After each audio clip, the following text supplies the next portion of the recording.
Hello and welcome to the World Wanderers podcast, a proud part of the Wander Barn Podcast Network. I'm Ryan. I'm Amanda. And we're your hosts. We're a traveling couple and digital nomads taking you on our adventures as we explore locations, destinations, and careers. Enjoy the show. Hello, everyone, and welcome back to another episode of the World Wanderers podcast. We are really excited that you're joining us for today's episode of the show. We have a great interview for you today with Dale Majors. Dale is an entrepreneur, a family man, and an adventurer, and he has a love for the creative process of creating something new.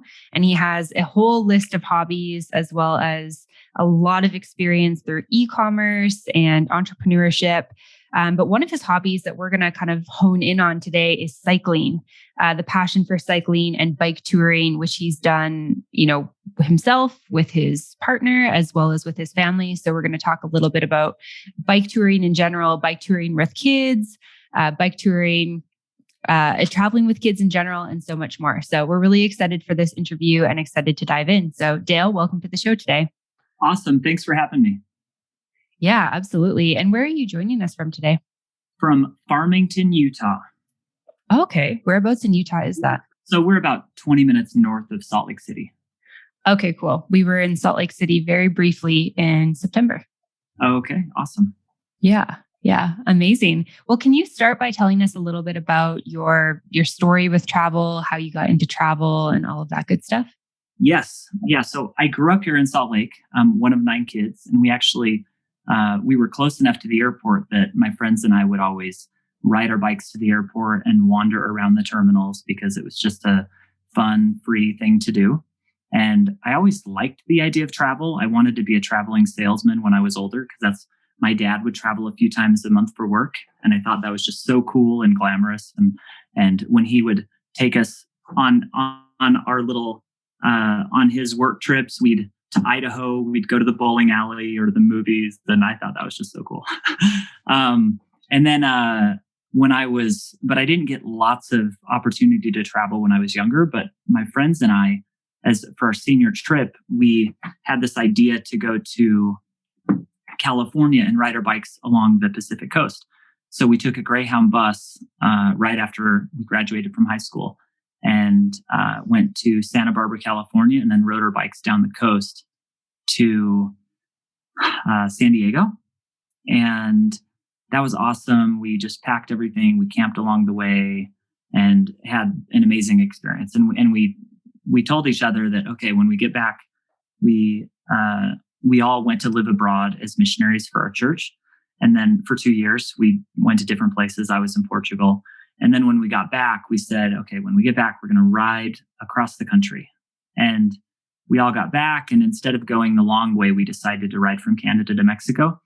And it was on that trip that I figured, kind of my love for travel and that I wanted to keep doing that.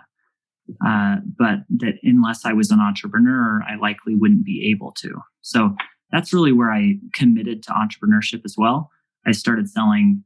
In high school, I was selling bike parts on the internet. And as a 21-year-old, after that summer trip, I kind of doubled down on that passion. And that's actually kind of what kicked into the company. I started a company called bikewagon.com that we built for another 12 years or so. I actually sold that in 2016. But from 2004 to 2016, I just was an e-commerce retailer selling bike parts online. Very cool. And for that first trip from Canada to Mexico, what did the details look like? Like, where did you guys start? Where did you finish? How long did it take? And what were kind of like the experiences like along the way? Yeah, high level. So we took a Greyhound bus from Salt Lake to Seattle, Washington. And from Seattle, we rode up to Port Angeles. And then Port Angeles, we turned around and rode down the coast. It took about 6 weeks. And that was with like a 5-day stop in San Diego or in San Francisco. We stayed a week in San Diego as well. And we, the Washington coast was a little, Washington and Oregon coast were really easy to cycle along. And Oregon's probably the most built out. if you were going to go and ride one section of the coast, I would say ride the Oregon coast. The shoulders are big, the camping. They have hiker biker sites that are always available for, it was like $5 a night. And I think it's still, $5 or less than $10 a night per person. I've done that stretch a few times and it's just beautiful. It's really hilly, but just an amazing, it's such an amazing ride. Yeah, that sounds awesome. I feel like doing some sort of long-term bike ride is something we've always thought would be kind of interesting, but Ryan has a little bit more road biking experience. I have almost none. So I'm curious about, were you biking from a young age, or was this something that, you and your friends were like, hey, this will be cool. Like, we're young, we're fit, we could just go for it. Does it take a lot of training to be able to do this type of thing? So that's what a couple, I'd like to answer that question with maybe two things. Okay. So I always liked bikes, and we were young and fit and it was easy to do. But when I got married, my wife, she liked bikes, but she hadn't really grown up riding bikes all that much. And for our about 6 months into being married, we went to San Francisco and we rode down to San Luis Obispo. So I think it was like 300 miles, maybe 280 or something. And she did awesome. She had never ridden more than maybe 20 miles at once. And we had a 70-mile day carrying gear, and she did great. We were in our 20s, but let's see. So anecdotally, there's also, we went to the Loire River in France. So in 2017, we rode from Nantes on the west coast of France to Stuttgart, Germany. And that was about 1,000 miles. A month before we left, I ran into a friend of mine when we were visiting him in Georgia, and invited him, he and his wife, last minute. And his wife was 3 months pregnant at the time. And turns out she didn't like bikes. She kind of had a traumatic experience with bikes when she was younger. So she hadn't really been on a bike for like 20 years. But I invited them on this trip because I want a lot of my friends to come on these trips with us. And they were kind of in a life situation to do it. I had some credit card points I could lend them for flights, and it was just really convenient. So I invite them. And then the next day I'm thinking, wait a second, Ashley's like 4 months. She's going to be 4 months pregnant when we're gone. And she hasn't even ridden a bike. And they called me the next day and said, you know what, we're in, we're going to do it. And I almost tried to talk them out of it, but they came on this trip with us and they rode for about 700, maybe 600 of the miles. And she did awesome. And this summer I'm taking my local youth group on a bike tour. And we did a practice ride on Tuesday. And all these kids who had never ridden 10 miles before, we did a 20-mile bike ride. Last summer, we took our kids on about a 1 month bike trip. And my 5-year-old at the time, she was almost 6, but she rode a 42-mile day. And we did about 600 miles of riding, of which she rode about 500 miles. So a lot of people are, the good thing about bikes is you don't really have to worry about going fast so much. It's more of a slow going type thing. It's almost like walking. And you'd just be amazed at how natural it is and how easy it is for people to get into it. So I wouldn't be overly intimidated if you haven't been into bikes historically to do something like this. I've seen a lot of people get into it. I took a 72-year-old on a bike tour, and she used an e-bike, but she was still, she had a hard time getting up my stairs. And I second guessed again, like, man, maybe I shouldn't have invited this person. But she did fine. She rode several hundred miles on a bike tour. So it's really kind of amazing how easily you can get into it. Okay, cool. Yeah. Thanks for sharing that. That's super inspiring and definitely gives me a little bit more of like, okay, I could do this too type vibe. I think that, and there's probably a lot of people listening to who maybe feel similar to me, like, oh, this sounds really awesome, but I don't think I could do this because I've never done it before. So yeah, really, really love that. And I'm curious if you can talk us through kind of like the logistics for planning a trip in terms of, hey, I want to go from this point to this point. It's, 700 miles. How many miles can we do a day? Where are we going to stop? How much food we're going to pack? All of that type of thing. Perfect. I love that question. So when we first got into this, we rode from from Farmington to Logan, Utah, and we were going to go to Yellowstone. And we learned, and it was really like everything went wrong. It was too hot. It was too hilly. It was, the shoulders were too small. The camping was too far dispersed, so it's hard. You can't just go bike tour anywhere, I guess is what I'm saying. You could, like I could, or a young, unattached person that doesn't fear for their life as much definitely could. But the minute you bring kids into the mix and bike trailers and everything else, you have to be a lot more mindful about the path. So that trip, we learned from that, and we said, okay, next we're going to go to the coast. We took our kids from Seattle to Crescent City, but there with bike trailers, it was also too hilly, and with the trailer, we didn't feel as safe pulling our kid along the coast. So that's where we decided to go to the to look at dedicated bike paths. So I guess that's kind of just a big overview, but getting to your exact question, like, hey, if you're going to go, 700 miles or whatever else, logistically, how do you do it? The first thing is picking a good path. So for example, here in America, we have a bike path in Salt Lake that spans about 100 miles. And I'm taking these kids on this path this summer. And we're going to take the front runner train and drop off in the middle of the path, 40 miles from a canyon. We're going to go ride along the path, go up the canyon, camp there, ride back down the path, camp at another campsite. And all of it is pretty close by to like grocery shopping and different accommodations. This answer is a little scattered, but I'm going to I'll kind of get to the point, hopefully.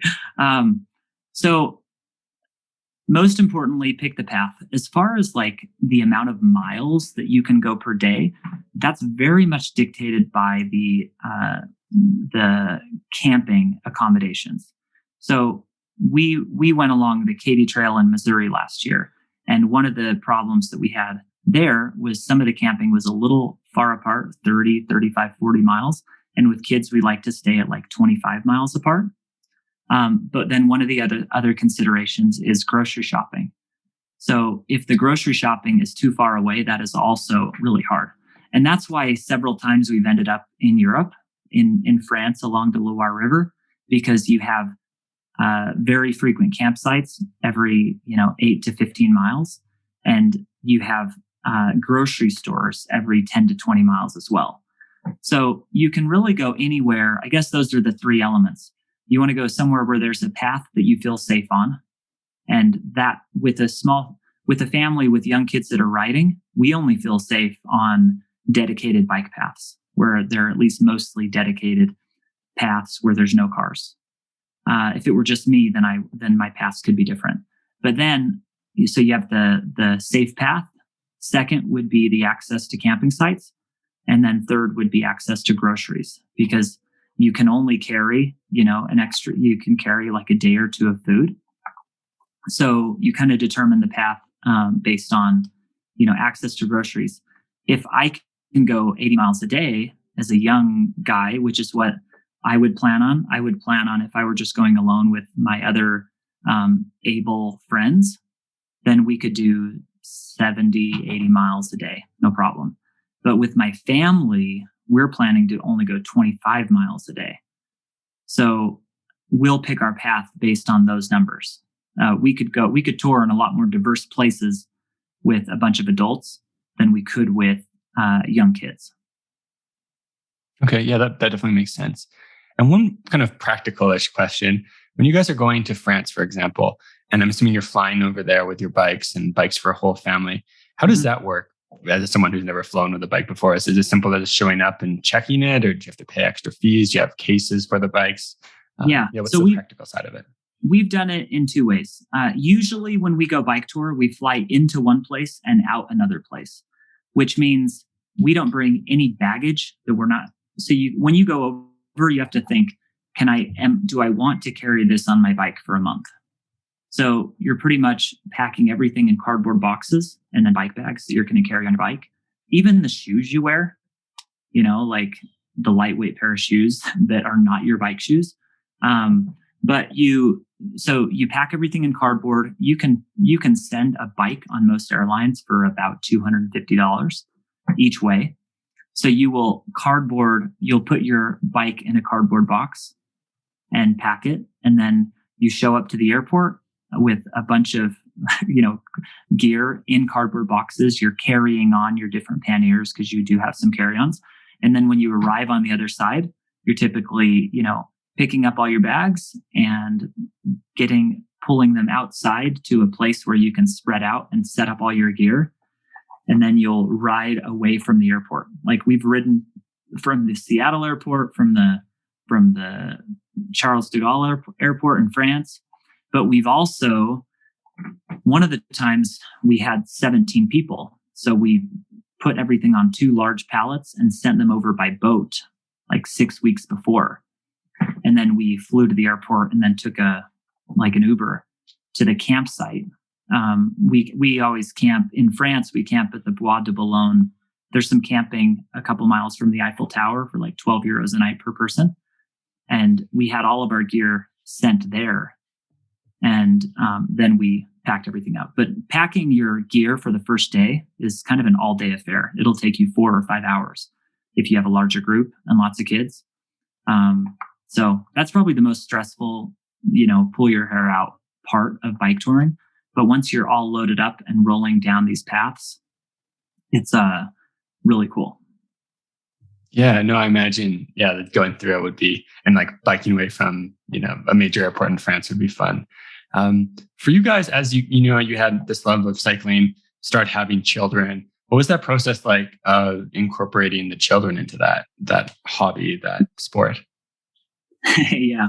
So with our first child, when we rode from Salt Lake to Logan, he was 1 year, I think 10 months old or a year old. And my wife and I had a tandem and we hooked our bike trailer to it. And we would just, we went on our bike ride. But that was a learning experience because, it was so hot outside. We'd buy bags of ice at the gas station and like wrap them in a blanket and put them next to them because we're like, we need to keep it more cool in here. It was kind of hard. Babies crying and nursing and everything else. It's another element. And not super easy, but on all of our tours, we've actually had like a 1-year-old. We have 6 kids now. And, but the first bike tour was with the 1 kid. And then we went from down the coast from Seattle to Crescent City. That was about 750 miles. We had a 1 and 3-year-old. With a 3-year-old, now you're stopping at every playground and you're stopping a lot because you want them to get out and walk around. You don't want to cover too many miles because you don't want them sitting in the trailer too long. But then as the kids, so we used like early trailers. And then we also used a thing called a Weehoo bike trailer. It was a double where the kids could kind of sit out and be more upright. There are some pros and cons to that. But at about the age of 5, our kids started riding. So, last summer we rode on a few trails here in the States, and our 12-year-old rode, our 10, 8, and 6, and I guess 5-year-old, they all rode bikes. And then our 3-year-old and 1-year-old were in the trailer together.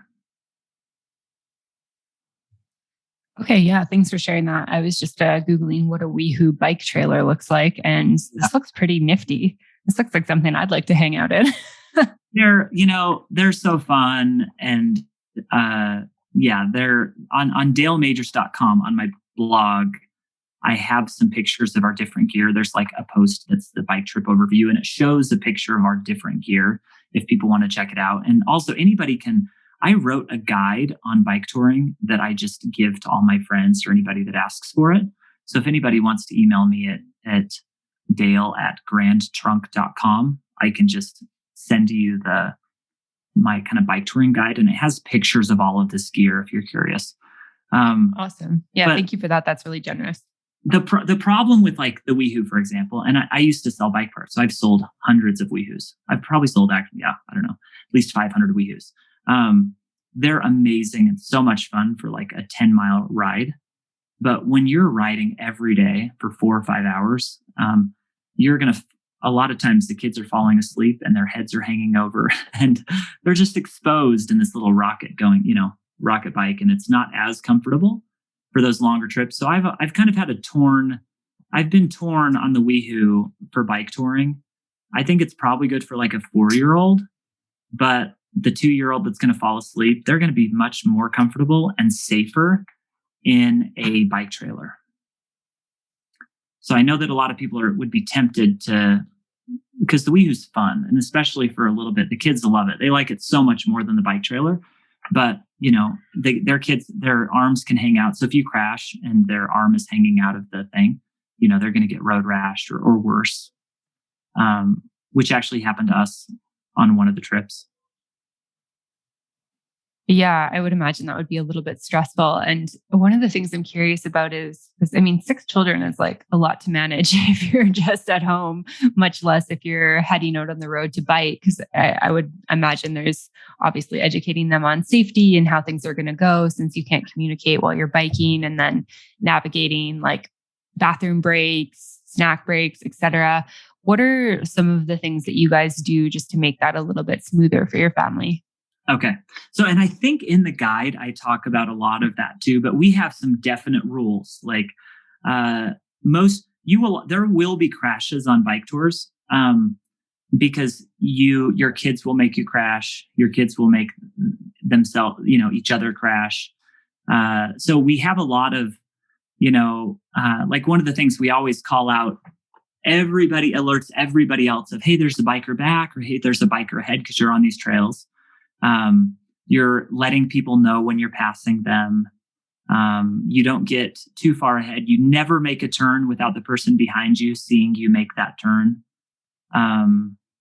As far as snacking, our key rule with eating is you eat all the time. You eat and drink as much as you can all the time for the most part. And, we're always encouraging snacks and, hey, have some water, because, it's a lot harder to fight back from being kind of, from bonking and coming back from that. Anybody that's done endurance exercise, and kids don't understand that as well. So we encourage a lot of snacking, and, we stop at a lot of parks. I don't know. Yeah, there's a lot. Is that kind of what you're looking for? Yeah. No, I think that was really helpful. And then we can make sure we get a link to the guide so people can dive deeper into it.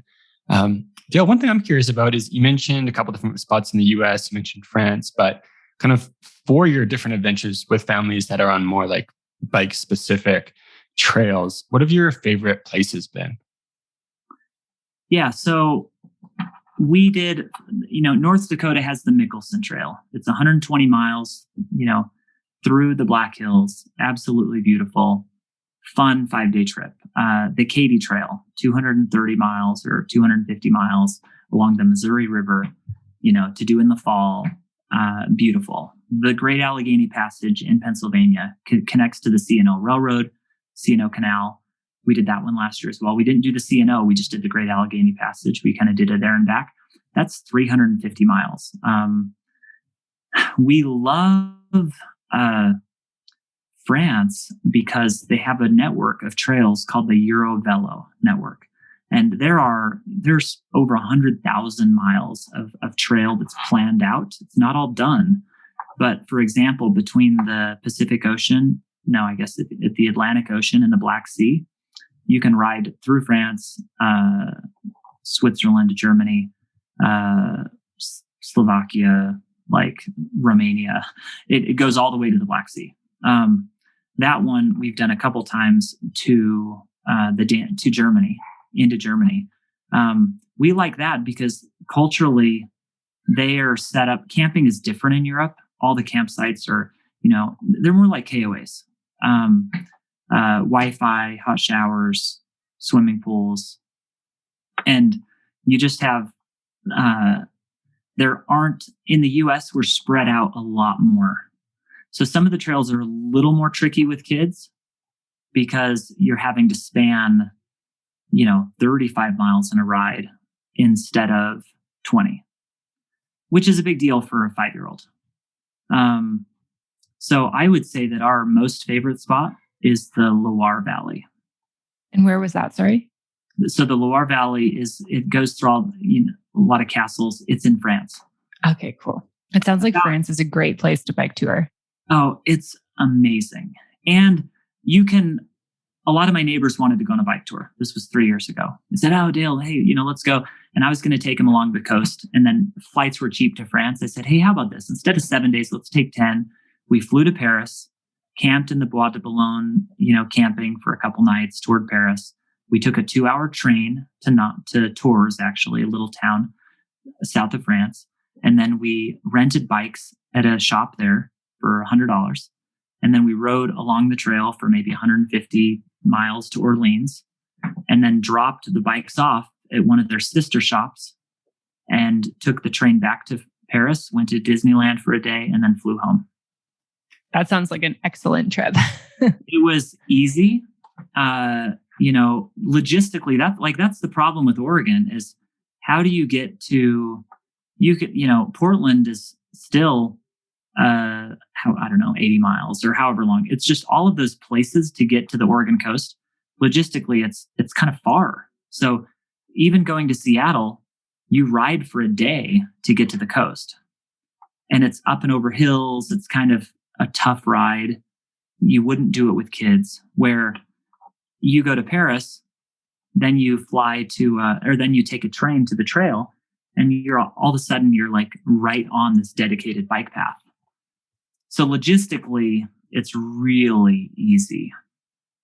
Yeah. I feel like this is reminding me of, we haven't done bike touring, but we were hiking quite a bit when we were in Switzerland many years ago. And we're from the Canadian Rocky Mountains. And we were just thinking about how, we have good trails in Western Canada and well-kept hikes and stuff like that. But I felt like their infrastructure was just really well set up in terms of you can take a train from here to here. It basically drops you off at the bottom of the mountain. You can hike up along a ridge of a mountain, take a gondola back down into another town, take a train back to the town you started in or the town you need to get back in. And it makes it so simple without having a vehicle or a lot of gear. And that's just not how Western Canada is. And it sounds similar with Pacific Northwest with regards to bike touring. Because obviously, it'd be so handy if there was a train or some sort of transport that could get you from Portland or Seattle to the coast, to the start of the trail. So then you could just hop on the trail and bike. Yeah. I think we're just still settling the West, it appears, because we do not have it's just not figured. It's not sorted out yet. And you have to have cars. So, but it's hard to have a car if you're going to ride 700 miles away from it. Yeah, for sure. And I mean, it's a lot too, if you've got a family of 8 and 8 bikes, or if you're doing a bigger trip or something like that, that's just a lot of, big vehicles, extra logistics, all of that type of thing. Logistically, it just gets hard. Yeah. Yeah, for sure. But I would mention that's one of the good things about the Mickelson Trail, Katy Trail, or even the Gap Trail is they have some private shuttle companies that work it out. So we rode the Mickelson Trail. We paid a guy from the shop Roaming Around, and it was actually John, the owner of Roaming Around. He and his wife own it. It's actually his wife's company, and he kind of got rolling with her. They're awesome. And he picked us up in his van with the trailer, picked up all of our gear, bottles of water, and he took us back to where we needed to go it was $400. Wow. Oh, wow. That's a good price. $50 a person. It was amazing because it was a 2-hour drive, 2.5-hour drive. So they do have along those trails the ability to go park your car and get shuttled back, which is pretty great. Yeah, absolutely. And so for you guys, what would be kind of looking to head to the future, your dream bike touring trip? So our dream bike touring trip, my wife and I, we celebrated our 14th anniversary 2 weekends ago. And for that, we rode our bike 20 miles into town and then stayed at the hotel. Then the next day we rode 50 miles to a canyon down this trail I was actually telling you about. And on that, I was saying, it'd be really cool next summer, probably the summer after, to do some bike tours across the country and then take a repositioning cruise to Europe and then bike tour in Europe from April to October and then take a boat home back to the East Coast and then drive home. So and we would homeschool our kids for half a year. That's kind of a next longer trip. 'Cause the longest trips we've done several that were like 2 months, 2.5 months.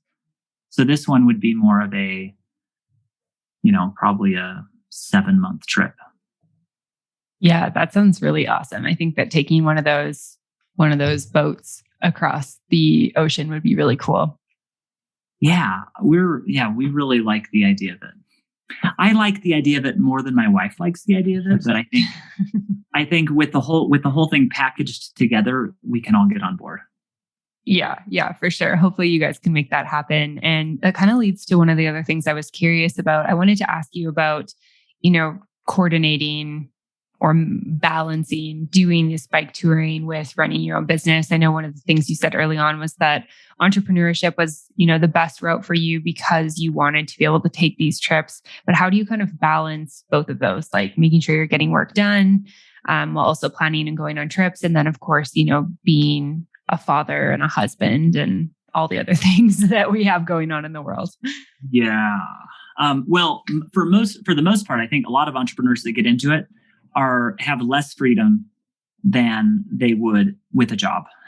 And I had to go through that same kind of rut of being so overwhelmed, so busy, but then kind of creating some freedom. And I did, I left for 2 months when I was running my first company, Bike Wagon. We had like 28 employees at the time. And I left for 2 months, but it took me 8 years to get there. 2014. Yeah, it probably took 10 years to get there.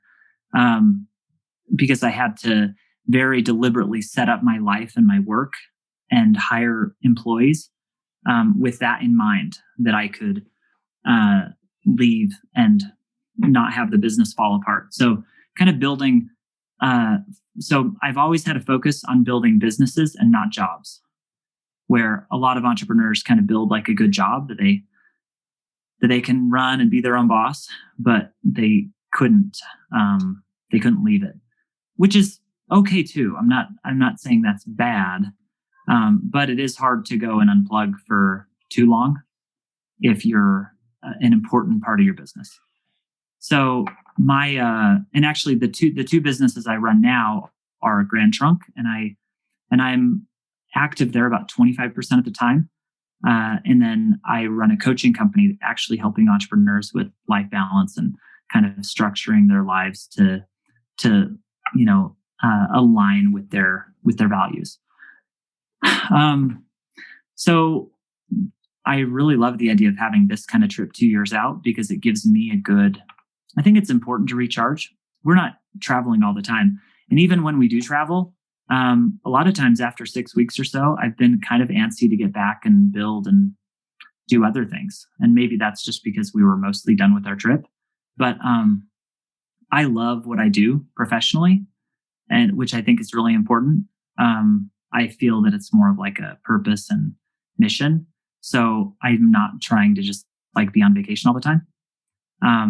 But with a trip like this 2 years out, it gives me a good target and timeline to say, okay, by this time when I leave, I want to have these things accomplished in my business. And I want to have accomplished all these things so I can leave for 7 months and unplug. And I'm hoping that I've set myself up in most of my projects to not be needed day to day. Yeah, that's really awesome. Thanks for sharing that. And I think you make a really good point about, a lot of people who do work for themselves create a job rather than a business. And I think this is something we've both experienced, where it's like, oh, I can work from anywhere, which is really cool. and I can mostly set my own hours, which is also really awesome. But taking time off becomes really challenging when if you're not working, you're not making any money, which kind of means that you can't take like extended trips like that and, fully go offline, which over time becomes really exhausting. And I think that we really need that time to recharge, like you said. Yeah. And I've prioritized freedom, like higher than money, higher than anything else. Like, I guess impact and freedom. You want to make an impact. Life isn't just about being free, but kind of purpose, impact, freedom. So I'm okay making less money if I can, if I can maintain my my freedom. Yeah, for sure. I think it's really important for everyone to kind of look at what their values are. But I think that that's something that I feel aligned with, because if I'm making a lot of money because I'm working a lot, it means that I don't really have the time and space to maybe use that money on things that I'm really passionate about. And I think for us, we've never really felt like, oh, hey, let's just like work, and then do the things we want to do when we're like older and retired. Like we want to be, having fulfilling careers while we're young, but also giving ourselves time and space to do things we're excited about outside of work while we're young also. So, totally. Yeah. And setting up like for every car payment you get or different kinds of debt or payments, those are things that, it's a bigger nut to cover. And for every investment you can create or source of passive income or whatever else, those are things that give freedom. So just being deliberate about all your different money and finance choices to set you up, to make it possible to just go and unplug and, not make money for a while. Yeah, absolutely. And so Dale, could you tell us a little bit about Grand Trunk and what you guys do there? Yeah. So when I sold my company Bike Wagon, I got into coaching, and I've always loved family travel, and I wanted to have a family travel company. I didn't know what that looked like or how that might come to be, but I knew that I wanted that to happen. So Grand Trunk, we learned about Grand Trunk and that it was possible to acquire them in May of 2020 is when we ended up buying Grand Trunk. And my partner and I, so I have my partner, Andy Stroman. He's actually currently sailing his boat to New Zealand with his family, wife and 4 kids. It's like a 9-month kind of epic trip. He bought a sailboat and he learned to sail, become a ship captain, and he's like sailing to New Zealand. Wow. But we got this company with my brother. So Andy Stroman and Bruce and my brother, Bruce Majors. We bought it together, and we sell hammocks and like outdoor tent shelters. And then last year, we actually bought another cool company to roll into it called A-Light Designs. They made a really cool lightweight camping chair that they used to sell in REI and had some pretty good distribution. We bought that company and rolled it in. We're focused on helping people get outside and be comfortable outdoors.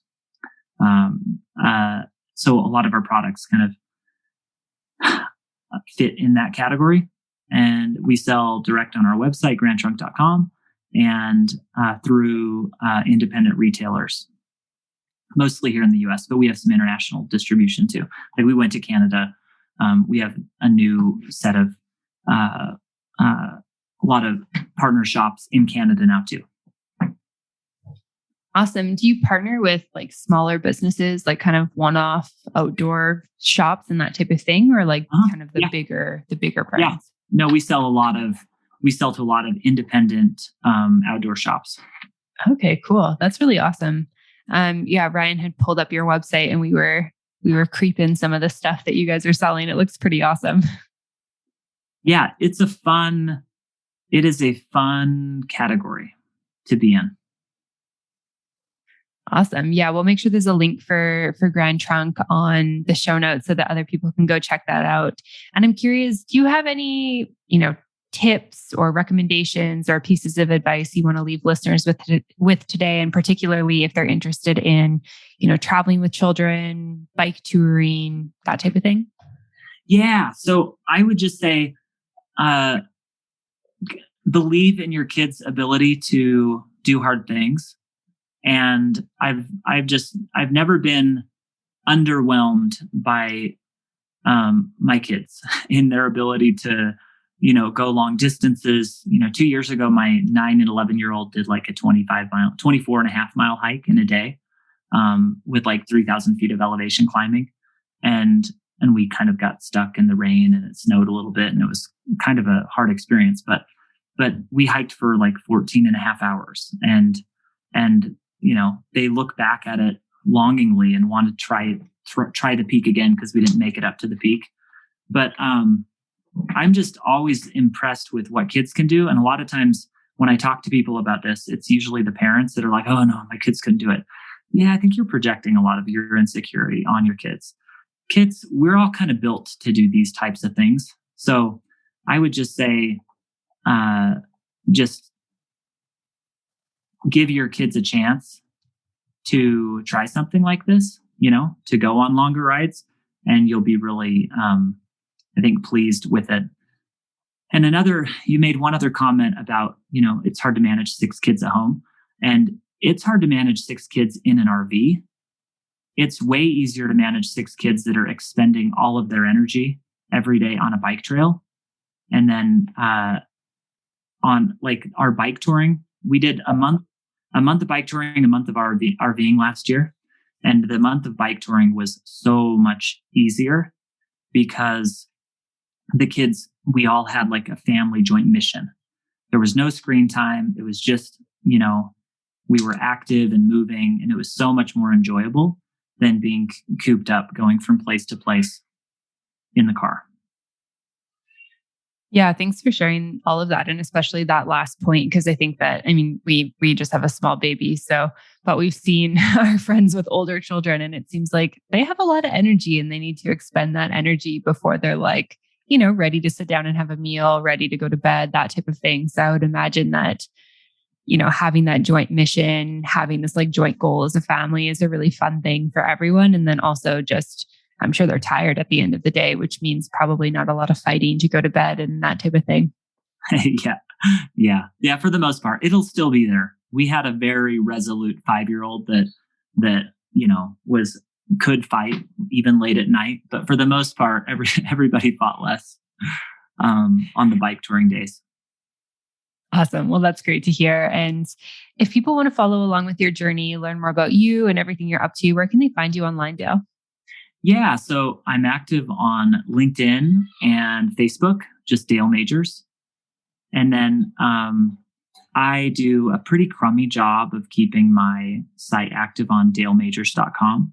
But it does have a link to all of our, we did a 2-month trip along the Loire River, and there's a daily blog there that you could go for mediocre riding, but really good pictures. Okay. And it was kind of a day-to-day summary of our trip along the Loire. And yeah, that's probably the best way. And then my email is just dale@grandtrunk.com. If anybody ever has any questions, the bike touring guide, hit me up for a Grand Trunk coupon, all of that. Awesome. Amazing. Thank you for everything you've shared today and for this conversation. I definitely feel inspired to maybe go biking. You totally should. Yeah, I think we need to get more families on bike tours. It's an amazing life experience. Yeah. It definitely sounds like a cool way to travel. All right. Thanks so much, Dale. Thanks, guys. Thanks for listening to this episode. If you want more, make sure to check out the World Wanderers Insider, available on Patreon at patreon.com/theworldwanderers. For show notes, head over to theworldwanderers.com. Find us on social media at The World Wanderers Podcast and join the private Facebook community at World Wanderers, a community for travelers. You can always get in touch with us at info@theworldwanderers.com. And if you enjoyed the show, don't forget to subscribe and leave a review. It really helps us find new listeners. See you next time.